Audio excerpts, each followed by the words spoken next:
What up, it's your boy Pat, aka that Varsity Geek, here with another weekend recommendation video for the weekend of July 24th to the 26th.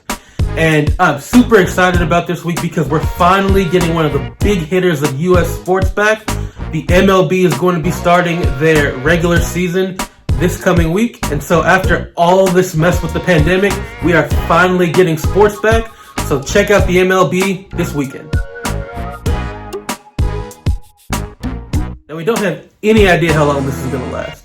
The pandemic can always come up in the MLB and make them cancel their season, but they're doing a shortened season. They're trying to keep everybody safe, and hopefully, it'll last long enough for us to get some enjoyment out of it. But I'm definitely going to take advantage of the chance while we have the season because the MLB is starting with a bang this season. Now, the regular season did start on Thursday, but this weekend has an incredible slate of games with a lot of major players in the MLB, including a quadruple header to lead off the season. And now, during the day, today, Friday, and tomorrow, Saturday, you're going to have a lot of games coming on ESPN, FS1, Fox, and your local sports channels. But on Saturday night is when you're going to have that quadruple header that I just talked about a second ago.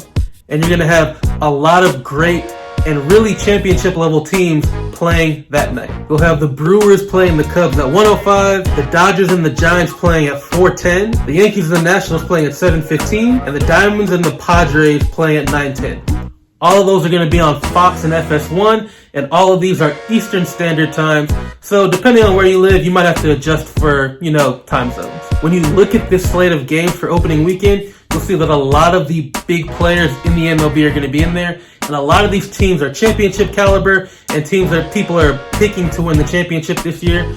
Like my hometown Dodgers, I hope that we finally get over that hurdle this year and win it all. But these should be some great games to start the season off.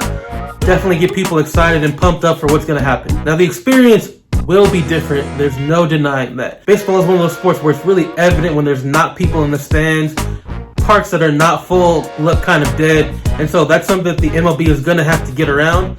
But it's not something that should keep you from watching it if you're interested in watching baseball on TV, especially because it's been so long since we've had it and everything had to get pushed back because of the pandemic. And so it'll be interesting to see how the MLB plays around with that in order to put on a good quality product. But like I said earlier, we don't know how long this is going to last. We don't know if the pandemic is going to come out and just run through the league and make them cancel it. So me personally, I'm going to take advantage of this time to watch one of the big sports in the U.S. while it's on TV. So if you want to check out one of the big hitters in U.S. sporting, definitely check out the MLB this weekend. And for my nerds and geeks, I suggest that you check out an anime on Netflix called BNA, Brand New Anime. Now, BNA is a Netflix exclusive urban fantasy anime that released at the end of June. It's set in a world where humanoid animals called beastmen live among regular humans. The main character, Michiru, is a human girl who one day wakes up to find out that she turned into a tanuki beastman. If you don't know what I'm talking about, a tanuki is a raccoon dog in Japan. Now, she runs away to Anima City, which is a city that is built by beastmen in order for beastmen to be able to live there peacefully, because as I'm sure you can imagine, a world where beastmen exist is not going to be any different than our world. There's going to be discrimination, especially for creatures that look that different.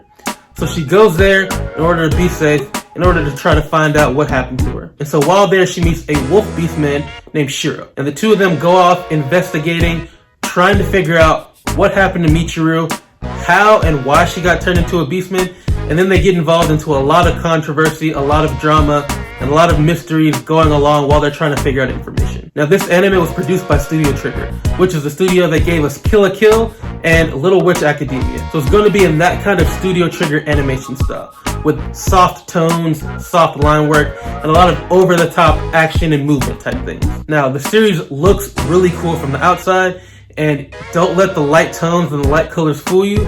There's a lot of drama and a lot of things going on behind the scenes. And it looks like it should be something that's interesting and worth giving a watch. So if you're looking for a new anime to add to your list of things that you might want to check out, definitely give BNA a try. And lastly, for all my gamers out there, if you own a Switch, a game that you can check out this weekend is Paper Mario, the Origami King.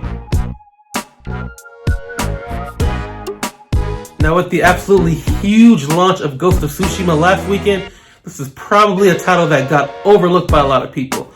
So I thought that I would just highlight it and, let you guys know about it. Now, this is the latest installment in the Paper Mario series, this being the 6th game, and the Paper Mario series is an offshoot spin-off of the regular Mario series. Now, this game was released last week on July 17th. So like I said, the same time that Ghost of Tsushima was released, so a lot of people probably didn't hear about it. Now, the Paper Mario series is an action RPG series that takes all of your favorite Mario characters, turns them into paper, and then puts them into a 3D world with its own unique quirks, fighting styles, and just little things going on. Now, in the game, you'll control a paper version of Mario as you go around throughout the main world, collecting coins, solving puzzles, and engaging in fights when they show up. Also, you'll be collecting side characters that can help you in fights and just help you along the way throughout the entire game. Now, upon encountering an enemy, Mario's going to engage in a turn-based RPG type of system in which Mario's in the center of a ring. You have to line up rings and use attacks with the enemies around the side.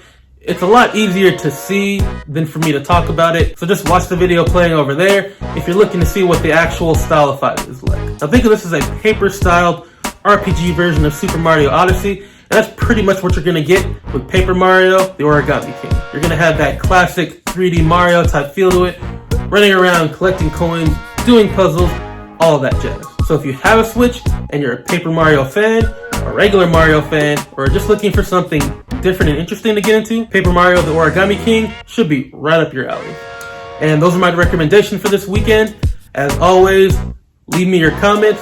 Tell me about any new interesting things that are coming out in the world of gaming, nerddom, or sports, or anything that's kind of recent that has gone on in the recent past. Let me know what you think about all these titles.